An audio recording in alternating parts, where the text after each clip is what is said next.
Coming to you from Rockingham, IPL Radio. Hey, we're back again. We are back, and that was that really blew me away, that conversation. That was really powerful. I know. Right? Mm. Yeah, absolutely. Okay, so Arlene's just left the building, I think. Or is she still hanging? Oh, she's making a tea, that's right. So Yes. Yeah. We have David with us. David is still with us, which is Yes. awesome. Yep. And you guys do unique Creative. Yeah. Mhm. Yeah. Yep, Unique Creative. Yep. And what do you do with Unique Creative? Basically, it's like Arlene and myself we were talking about before. It did start from a youth group, and it's eventually worked into an all group. So we've got adults, young kids, the whole lot. But it's been a big thing in our life for quite some time. But yeah, it really got, I suppose, big when we started sharing testimonies, because that's what it ended up being as testimony nights. We started with youth, and we were taking youth out to churches and everything, but then we ended up doing testimony nights, which is where people can just share about where they've come from, where God's taking them to, and what He's doing with them in their lives and their families. So yeah, so it became a big thing, because it's important to share about testimonies and where you've come from, basically. Yeah. Yeah. So Doesn't it say in the Bible, though, that you'll know them by the word of their mouth and their testimony? yeah, that's right. It's not like some fancy arguing that we can do that can never bring anyone to God. It's, our relationships with people and sharing our testimony. Yeah, well, the blood of the Lamb and the power of their testimony is a big thing for us, because that's exactly what it's all about, is what the power of God can do in one's life, When one person is, I will always say for myself, used to be a wretched fool, I was a sinner, but saved by grace, and it's Amen. a testimony that I can say honestly, if it wasn't for God, I wouldn't be here, So do you want to take us back to how you got to know God? Like, were you born Christian, or did that? No, was there a well, the closest thing I ever got to seeing some form of God or Jesus was the Jesus of Nazareth from 1977. Oh, okay, Robert Powell, right? Yeah, Was this a Yeah. movie? It was. Yes. Yeah. Okay. Yeah. Uh-huh. 3 hours actually, I think it Yeah, was. very Wow. long. Yeah. But he really, it was a really cool movie, Yeah, wasn't it was. Yeah, so I used to watch that because I used to play it every Christmas and most Easters and everything, something like that, because Oh, yeah. that's what it's all about, Yeah. But yeah, it wasn't until I actually came to the Lord, and then that's when, I think it was about 6 months into it, and all of a sudden the Lord revealed, or showed me an image of that movie, and him and his blue eyes. I was like, oh, hey, that's where you were in my life. So yeah, that was a big thing for me, big Yeah. revelation at that time. But yeah, just the Lord really touched my heart and touched my life. Probably 2010. That was a big thing for me, because obviously, as we were speaking beforehand, it was about the DV side of things, domestic violence. When the Lord touched my life, I was one of those people. I used to hurt women. I used to hurt my partners, my ex-partners, violently doing a lot of bad things that I wasn't proud of. I hated myself for, and I needed help. I really did, I got to a place where every single relationship I was in, the biggest thing that hurt me was, or made me worry, was low self-esteem and insecurities. And that's what caused me to act out the way I did. I also come from that as well through my own father. He was a very bad husband, a very bad father at the same time too. So growing up with it, as I say to everybody, there's a movie out there, Once Warriors. That's a big thing in the Māori community, that really showed what there is out there in the Māori families. It's probably not as bad anymore, but, growing up, I'm 47 now, but my whole first, say, 15, 16 years, I used to see it all the time. It wasn't just my mum and dad, it was also my aunties and uncles, and it was just a regular thing. That's how, how much I used to see it. So seeing that type of stuff, really, I always swore to my mum. I promised to my mum I'll never become my father. I'll never be violent towards women. But unfortunately, that's exactly what I became. So down the track, when the Lord got a hold of me and really touched my life, it was a time to change. It was a place where I had to really look deep into myself, and say what's going on here. But when I met the Lord in 2010, I went to an altar call, and that's where I just basically laid before the Lord on my face, first to my knees, then to my stomach, then to my face, just crying out to God, bawling my eyes out for a good hour and a half. Wow. Just at that altar, just really giving it over to the Lord, and the Lord replayed everything, all the women that I hurt, everything that I'd done. He replayed it over and over, even to the point of where I had 5 police officers standing in front of me, waiting to pounce. But in myself, I was just asking the Lord, please take this away from me. I hate being like this. I don't want to be like this anymore. I hate hurting people. Myself and Arlene had basically just got together at that time, and I did see what she went through. I know what she went through, and I definitely didn't want to be that next man to do that.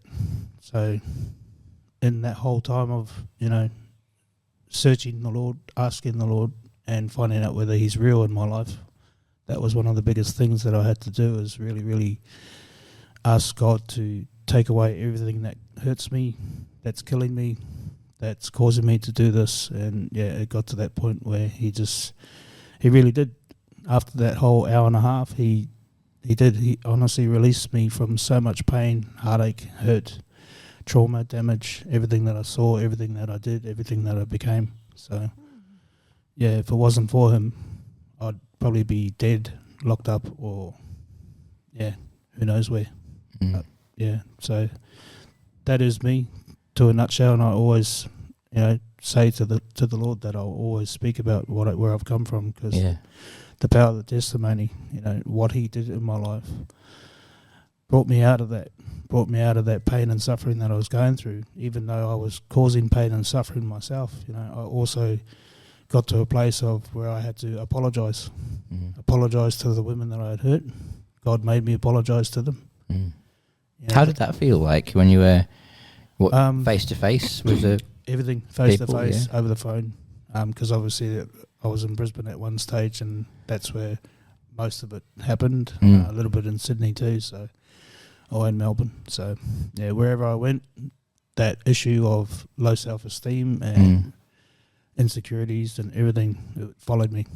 So some people say you can move place, you can move state, but no.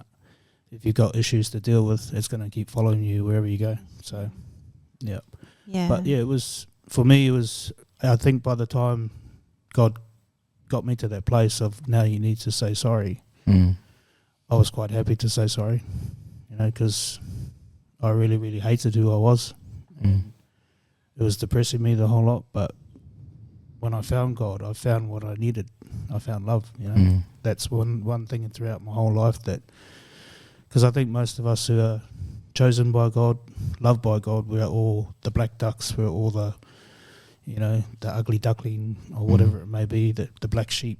I think we're all one of those, and but we are all unique. We are all created for a purpose, a greater purpose than what the world has to offer. So, it tends to work better with the broken, doesn't it? Like, I think you have to be broken in that way to reach out to God, and that's right. Can I ask? Well, I'm going to, by the way. Let's have a joke. Whether you like it or not. Let's have a joke in here. It's been serious. So how did you feel? I'm going to ask 2 questions just so you know, but more. But anyway, how did you feel, if you can think of someone, say it's a woman, before you apologise, if you can think of somebody, how did you feel before you apologised physically, and mentally, before you were going to? Not weeks before, but on the phone or in person?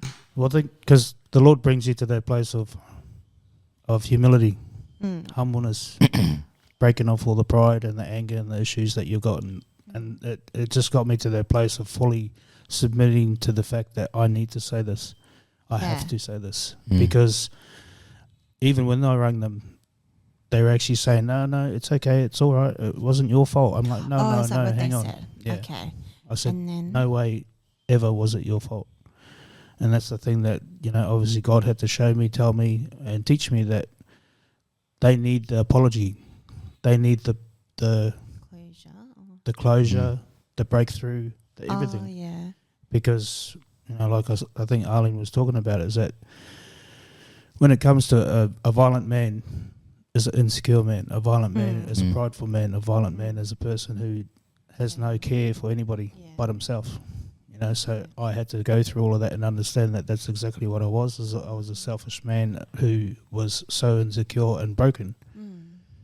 But when God got me to that place of saying, okay, now it's time to say sorry, I was really quite happy to say that, because I wasn't full of pride anymore. I was full of just so much the grace and the mercy that God has for me, for He forgave me and all my sins and everything that I've done. But you can never take it away of what you've done, but you can also ask for forgiveness from that person that you've hurt. Yeah. So that's the biggest thing that I found, is that I humbled myself before them, whether it was via the phone or face to face, and just said, please forgive me. What did you think they were going to say? At that time, I didn't care what they said, whether they said, you're a nasty piece of person, blah, blah, blah. Yeah. I was quite happy to take that, because of the fact that I knew I did wrong. So I had to face it. And, but I just really thanked them for it. And I just said to them, it was never, ever your fault.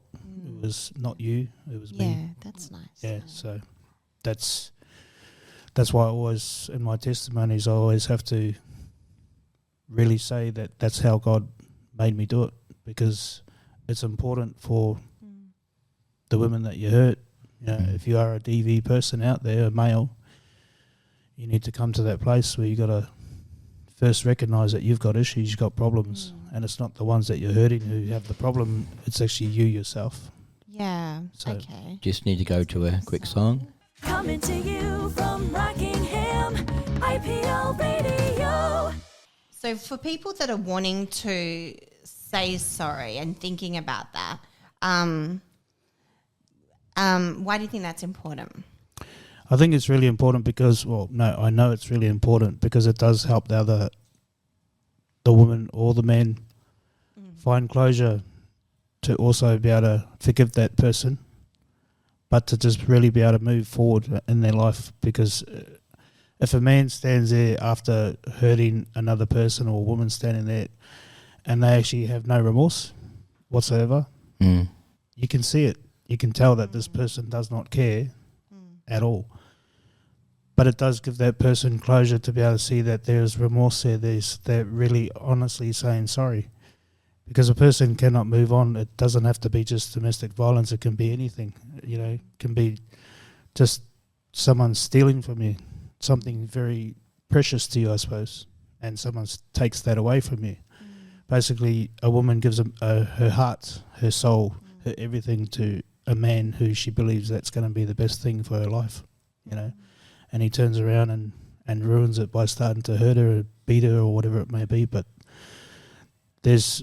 for me, I know I had to say sorry because when I did ring them and I spoke to them and asked them for that forgiveness, first they actually blamed themselves, but I said, no, please don't blame yourself.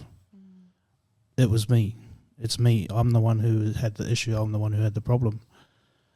But they honestly found forgiveness also, and they found closure by hearing this person that they loved say sorry. And I meant it. And I said to them, I honestly mean it. I truly mean it. And they were a bit dumbfounded at first, but the fact is that they, saying sorry to somebody that you've hurt is a big thing. It's a necessary thing because, as we're saying, that person needs to find closure because otherwise that ripples effects for a long time. Unforgiveness is the worst thing ever in anyone's heart and in anyone's mind or soul. Because if you don't forgive somebody for being hurt, you can be 50-year-old, you can be 80-year-old, and you still have that unforgiveness. Too many people take unforgiveness to their grave, and they never move forward. Parents, children, hate on each other or something like that, and they don't find forgiveness, and it's not until that person's in their deathbed or in their coffin. That's the one thing they say is, I wish I just had said sorry.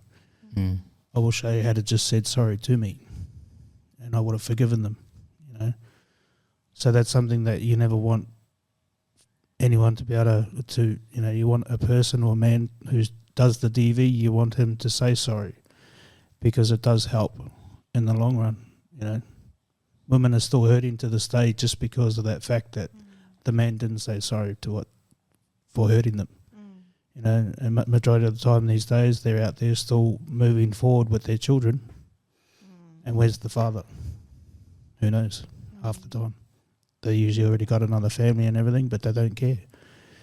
But when you find someone who truly apologises with sincerity, it makes a massive difference. And I haven't met too many guys that actually will step out of their way and say sorry, to really even do this, jump on a radio station and say sorry. But I will always do it because I know what I was like and I know what I've done. And I've always asked for forgiveness. I know I actually went to a drug and rehabilitation place for women, and I shared my testimony there, and I also asked for forgiveness from, there was like 50 women there. Wow. Because a lot of them had been through domestic violence, obviously drug abuse and the whole lot, but they also came up to me, some of them bawling their eyes out saying thank you very much just for that, because there's so many men out there who do this and don't say sorry. So I have had a lot of ladies or women come to me and say thank you very much just for sharing, thank you very much for just speaking out and basically stating what you've done wrong. So many different conversations I've had with other ladies for them, it's helped them find forgiveness. To even the ones that haven't said sorry to them, it has actually helped them to say, I do forgive them. Just recently we were in Northam, shared my testimony, and there's quite a few ladies there who bawled their eyes out just to say thank you for saying sorry. And I think that for me is a big, big thing, because when one person can find forgiveness for another person, you can then move on and move forward in your life. Otherwise, it holds you down. It still, you can take it to the grave. So, that's a big thing for me, to be able to say sorry to the women I've hurt and to any other women out there who's been hurt too. So, yeah. Do you think saying sorry has helped you, and how has it helped you? Yeah, it's helped me, but obviously I had to really ask for help first, So when I found that help, and that was really when I came to that place of realising there was still a little bit left in me, I had to ask God to help me. I really did, because He's the one who took all of it. Like it was like I was carrying 100-kilo weight on my shoulder of that disgrace and that ugliness that I was carrying for a long time. So when I went to the altar call and I asked God to really, really, really help me, I hate me. I hate myself. I had to kill the flesh, hate myself, realise that I am a new creation in Him, but knowing that, that's when He took me to that place of, okay, now you need to go say sorry. But when I laid before the Lord and said, please help me, please change me, I don't like this, I don't want to be like this anymore, because I know I've hurt. And He did. He replayed every single person that I hurt.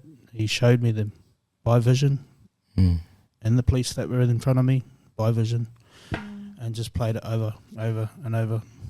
And by then I was a weeping mess, But really taught me to understand that that's exactly how the women that I've hurt probably feel too.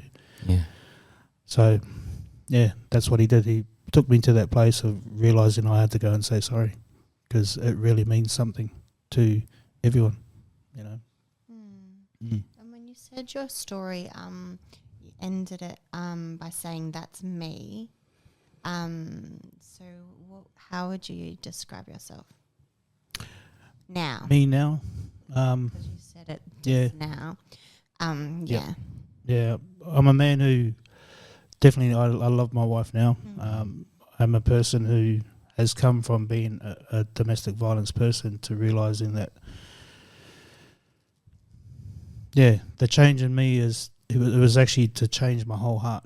It really had to pull out the old heart that I carried, full of pride, full of anger, full of issues.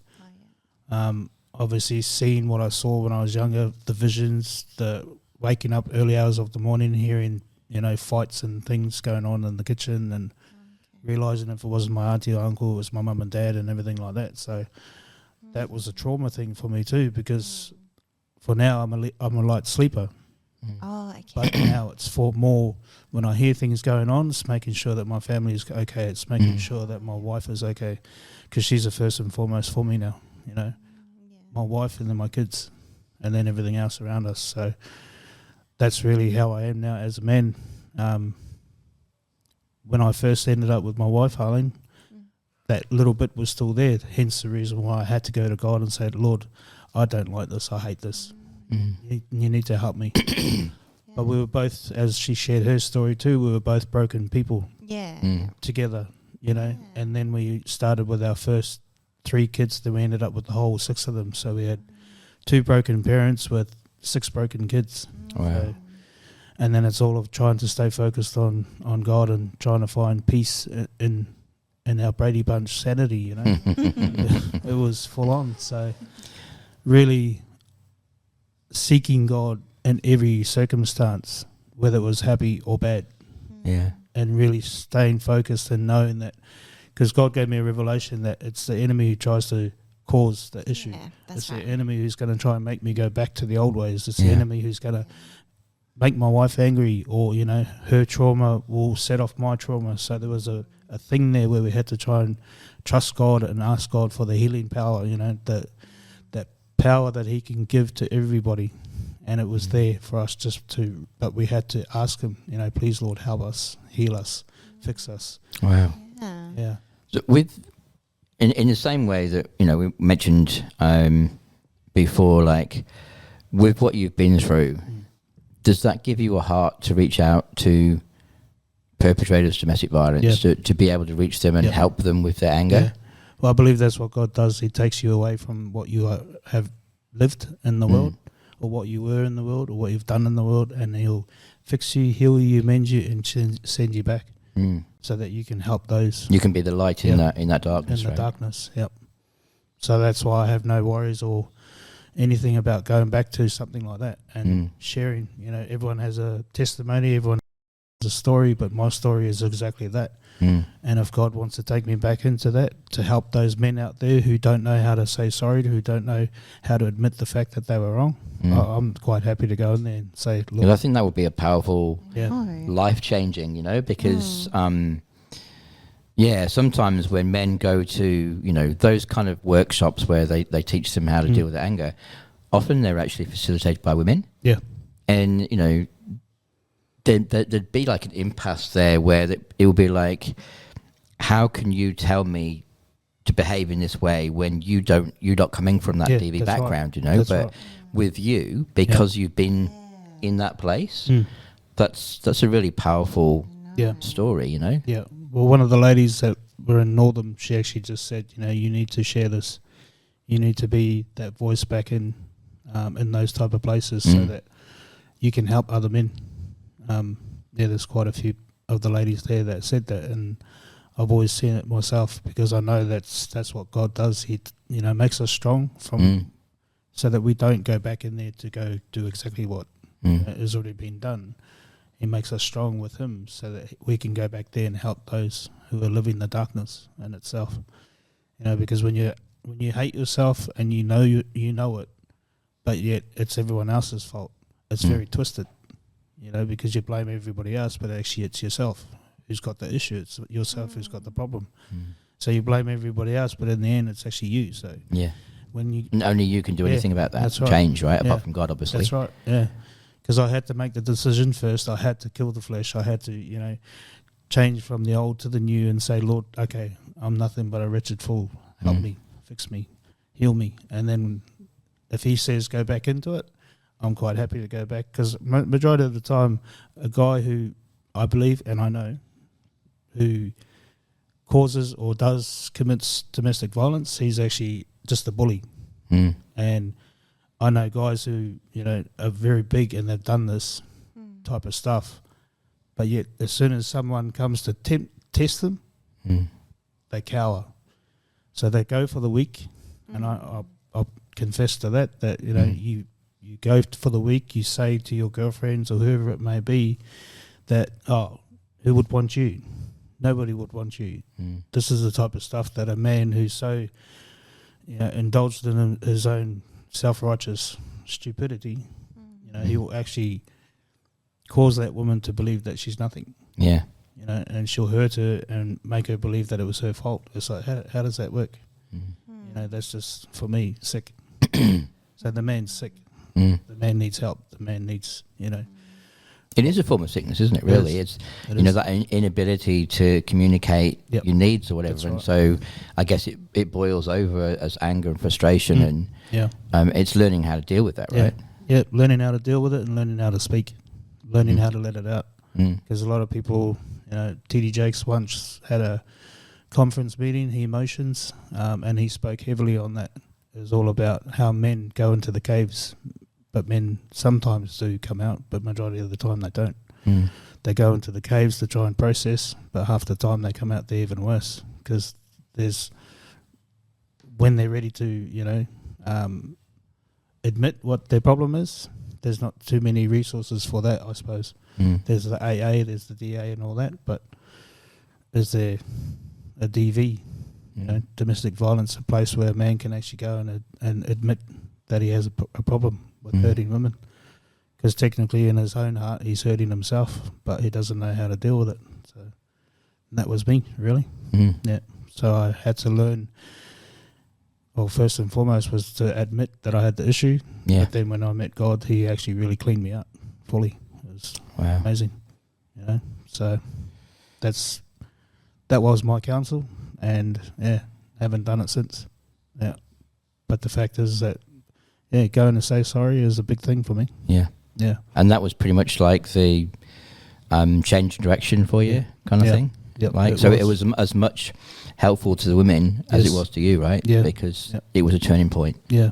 Because just to hear the fact that they said sorry too, I really appreciate them for that. Yeah. You know, I really do. It's a big thing. So get into that place and then just letting God deal with me, fix me, heal me, but also going to say sorry. Yeah. So, and I'm honourable to the women who really forgave me for what they done or what I done. You know, so it's a big thing. Wow. Thanks for sharing your story, and I think it's, you know, DV is such an issue these days, unfortunately. It's really, you know, because we often hear, not often, it sounds terrible, but we often hear the women's story. We don't often hear the men's story, and it's really inspiring that, you know, you're brave enough to, you know, come on and share that story. And I hope that any men listening or women who are perpetrators of DV as well, you know, will take what you say and run with it themselves. And I think, like I said, apologising is really underrated. It's such a powerful thing to do because it shows that you're thinking about someone else, doesn't it? It's right. It's taking the spotlight off yourself and putting it on the ones who have truly been hurt. So and I have no worries whatsoever to go and say sorry to any other woman, but also help the perpetrator to really see that what he's doing is wrong. So, that's a big thing for me. Awesome. Yep. Well, thanks so much for, you know, sharing your story. We really appreciate it. We've actually got another two people who we're going to be talking to. So.